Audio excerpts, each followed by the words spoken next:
আমি আত্মসমর্পণ করতে পারতাম, তাহলে আমার জীবন ধন্যাতি ধন্য হতো। কিন্তু সন্ধ্যা আগত, পরের দিনে চিন্তা করলেন যে কি করে মহারাজকে আমার সহায়তায় আনা যায়। এজন্য যুবকদের নিয়ে একটা তিনি ধর্মসভা আলোচনা করার জন্য প্রস্তুতি নিলেন এবং করলেন তাই।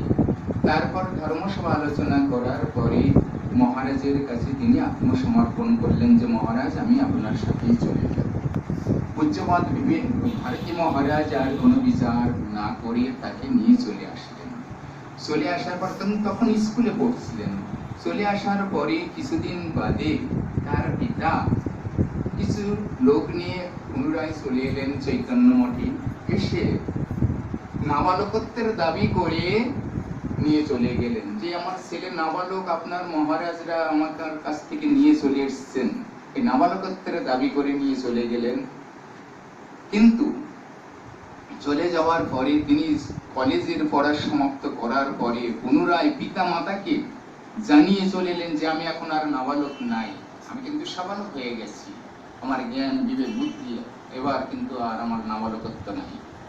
তাদেরকে জানিয়ে তিনি চলে এলেন, এসে সরাসরি প্রভুপাদের কাছে এসেছিলেন।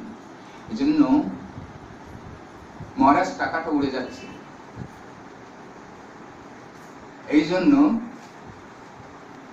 প্রভুপাদের যাদের একবার যাহার প্রতি কৃপা পড়েছে